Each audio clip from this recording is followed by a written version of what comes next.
Welcome back, everyone. I think we can all agree that the playoffs came to an end a whole lot sooner than we thought they would for the Milwaukee Bucks. However, I don't think it should be a major cause for concern. Had Chris Middleton not gotten hurt, they very well could be in the NBA Finals right now. But unfortunately for them, that is not what ended up happening, and instead, they now have a longer offseason than they probably thought they would. And although they may not have wanted that, they can use that to their advantage, not only to get healthy, but to potentially make a few changes to improve their team as well. Now, I don't think they need to do anything drastic, but I do think they need to make a change or two. And in today's video, we're going to go over what I believe to be an ideal offseason for the Milwaukee Bucks.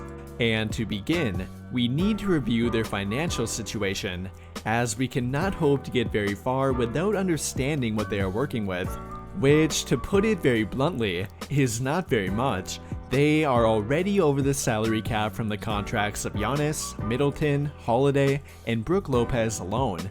Then when you throw in George Hill and Grayson Allen, they are pretty much over the luxury tax threshold too. And while that is not really a big deal for them considering they already have their core group under contract, it will make it difficult for them to make any significant changes, and especially through free agency. The only contracts they have to offer free agents are the taxpayer mid-level exception, worth a little over $6.3 million, and then veteran minimum contracts. And yep, that's literally it. In order to change anything up for them, we're going to have to get a little bit creative, which again, I don't think anything drastic needs to be done, but I do believe they do need to think outside the box here a bit. With all of that being said though, we're going to begin by reviewing their roster, along with the team options, player options, and non-guaranteed contracts that are currently on their payroll. Unfortunately for them, they do not actually have any team options available, but they do have 3 guys with a player option, with those 3 being Bobby Portis, Pat Connaughton, and Thanasis Antetokounmpo. However, even with this video being an ideal scenario, we still cannot hope for neither one of Portis nor Connaughton to opt into their player option, and with that in mind, they will temporarily be removed from our roster.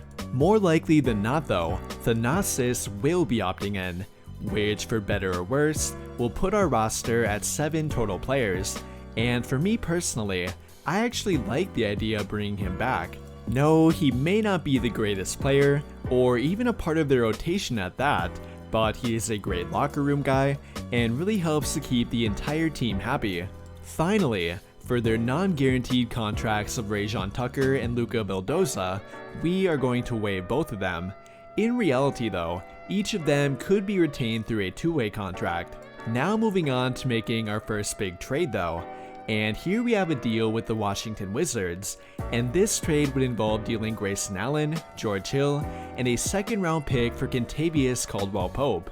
In my opinion, Milwaukee needs to get rid of George Hill, but in order to get a good player in return for him, they will likely have to attach Grayson Allen along with him, which really should not be that big of a deal to them either, as they probably need to find an upgrade for him too. And one guy who could definitely be that for them happens to be Kentavious Caldwell-Pope. Now you might look at him and wonder if he would truly be an upgrade over Allen, but when it comes to making an impact on a winning team, there is no question about Caldwell-Pope being better. Not only does he have prior championship experience, which is something that Allen does not have, but he all around affects winning more than Allen does too. He provides them with a similar, if not slightly larger amount of production on offense by being a better catch and shoot guy, a better backdoor cutter, and by arguably being better in the open court too. But what Caldwell-Pope undoubtedly does better than Allen is playing reliable defense, and as we found out during the playoffs, that could have really helped them. Now you might think differently, but I truly believe this move would benefit them, and even if you don't think that he is that much better than Allen, you can at least be happy that we are parting with George Hill here. Now moving on to the NBA draft though, and if you did not know, the Milwaukee Bucks currently own the 24th overall pick, which is their one and only pick in the entire draft. There are those that believe they should trade this pick, but I actually think they should keep it. They are beginning to run out of young talent, and with their big three entering their early 30s, they could really benefit by adding some more youth. It's hard to predict who might fall to them, or who might end up being taken before their pick, but one option that I really like for them happens to be Jake LaRavia. Now, you might not have heard of him before, and I can't say I'd really blame you if you have not been monitoring the NBA draft, but Jake LaRavia has been flying up draft boards lately. He was reportedly one of the standout players of the draft combine, and his all-around game has intrigued a lot of NBA scouts, which led to him going from a mid to late second round pick to now likely being a late first round pick. A 6'9" combo forward who can do pretty much everything on the court, LaRavia could be a great addition to their team. He can play on or off the ball, run the floor with their up-tempo style team, and could add more height to their rotation on defense too. He could potentially help them both right now and be a long-term piece for them moving forward, which again is something that I think they really need. And with that, our roster now goes back to 7 total players before free agency. Without further ado though, let's make some free agent additions. And we'll begin with retaining a few former players, with those 4 being Bobby Portis, Pat Connaughton, Wes Matthews, and Jevon Carter. And yes, we actually can afford to bring them all back. The only one I'm truly worried about is Bobby Portis, given that he might be able to get a slightly larger contract from a different team. They can offer him a pay increase through his early bird rights, but they cannot offer anything more than a 4-year, $50 million contract, which should definitely be a competitive offer, but then again, the front office might be a bit hesitant to offer it to him. However, in our ideal scenario, he will be taking that contract, and the same goes for Pat Connaughton, who will be returning on a team-friendly 3-year, $28 million contract. Finally, both Wes Matthews and Jevon Carter will be brought back on minimum contracts, which will then put our roster to 11 total players.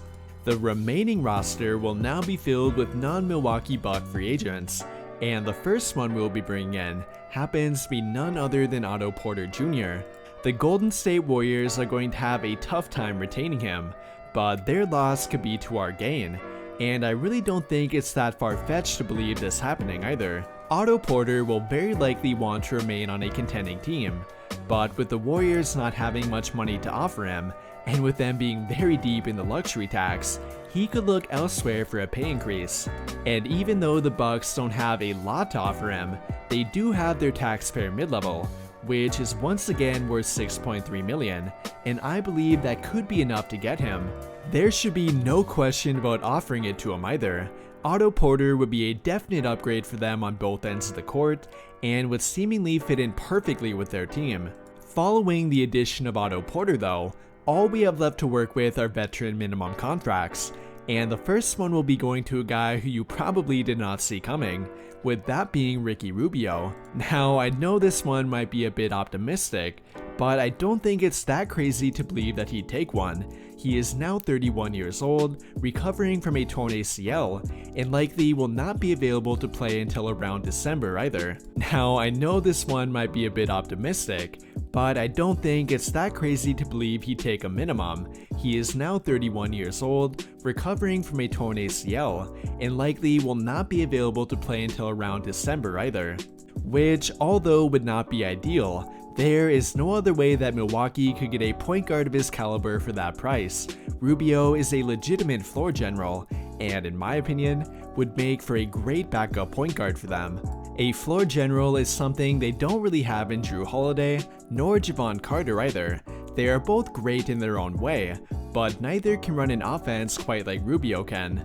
Following the addition of Ricky Rubio though, we're going to finalize our backcourt depth by adding Daniel House, who would provide us with additional 3-and-D ability off the bench.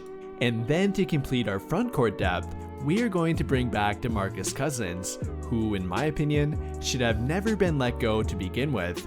Both House and Cousins would be a luxury to have for a minimum contract, and I think they are both great fits for the team that we built here. With all of that being said though, what do you guys think of the team that we built here? Do you think it's perfect? Or what might you change about it? Let me know your thoughts by commenting down below and we can talk about it there. That will do it for this video though. Big thank you to those of you who took the time to watch until the end of this video, and until the end of all of my videos in general. I really hope you enjoyed it, and if you did, be sure to drop a like on the video, subscribe to the channel if you have not already, and turn on notifications to get notified right away when I drop a new video. But as always, thank you for watching and have a great day.